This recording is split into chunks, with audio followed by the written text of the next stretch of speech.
After my mom's 25-year marriage to my biological father ended, he was a total jerk. She was heartbroken and vulnerable. That's when she met Chris at her job as a corrections officer at the county jail. Yeah, you read that right. Chris was an ex-convict she met while he was locked up for drunk driving. I know what you're thinking, red flag, but Mom was going through a rough time, and Chris seemed to make her smile again. So my siblings and I kept our mouths shut and moved in with them. Chris and I even bonded over video games.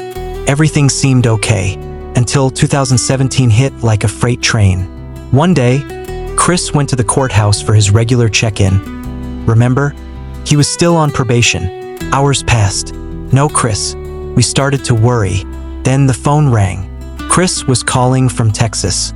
"The FBI grabbed me at the courthouse," he said. Turns out his family back in Texas was mixed up in some serious gang and drug stuff. Chris had been in the wrong place at the wrong time during a drug deal, and now the feds wanted him to testify against his own family. He cut a deal, testify, and get a shorter sentence. He'd be out before the trial, but his life was now completely upside down. Mom was devastated. For a whole year, they planned their future together through phone calls and letters. His boss at Dairy Queen even promised to hold his manager position for him. But when Chris came back, he brought a new friend with him: alcohol. Chris had always been a drinker. Hello, DUI conviction. But now he was downing half a case of beer every single day.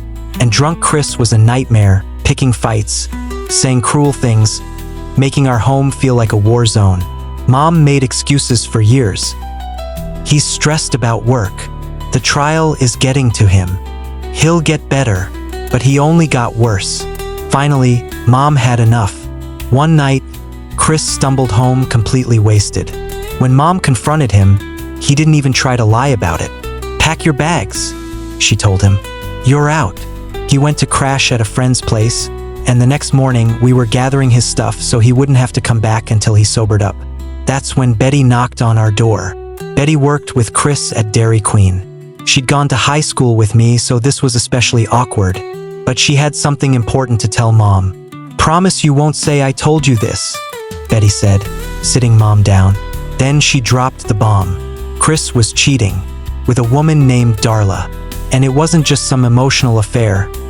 They were having sex at work, in the Dairy Queen, where Betty had to witness it. Chris had threatened to fire Betty if she ever told Mom. Oh, and one more thing. Darla was pregnant.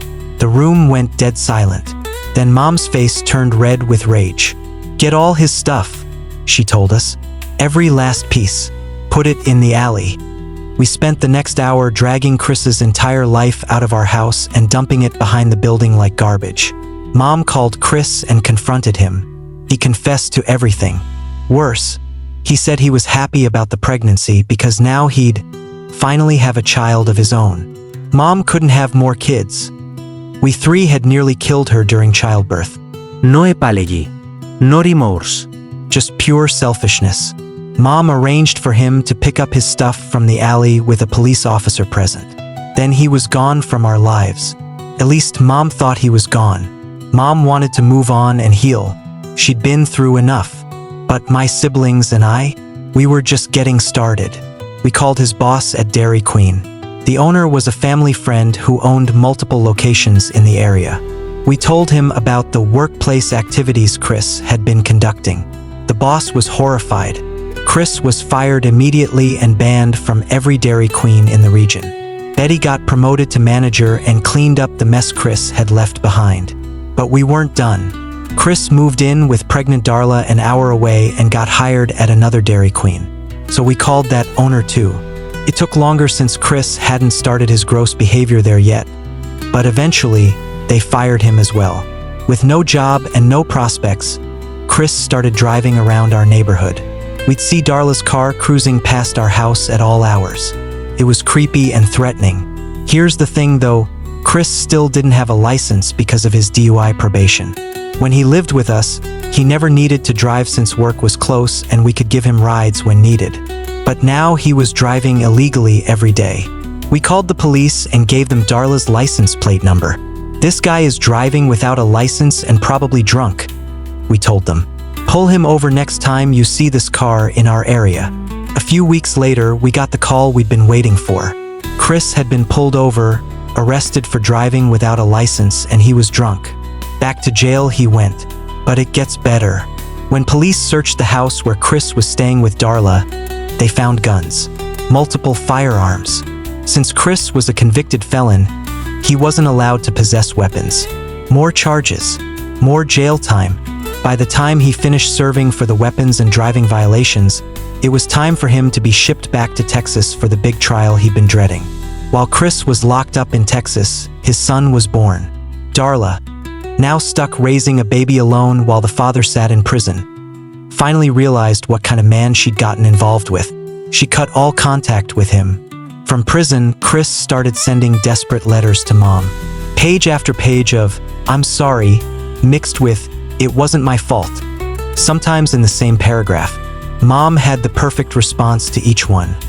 She burned them. We moved out of state and started fresh. Chris eventually got out of prison and moved to Kansas. He's struggling financially and fighting Darla in court over child support, which she's absolutely winning. Mom found someone new, a man who treats her like the queen she is and would never dream of betraying her trust. My brother and sister moved on with their lives. I still live with Mom, helping her renovate the beautiful house we bought together. Life is good, really good. And sometimes when I'm having a bad day, I remember that Chris is probably somewhere in Kansas, broke and alone, paying child support for a kid he'll never really know. All because he couldn't keep it in his pants. That always makes me smile.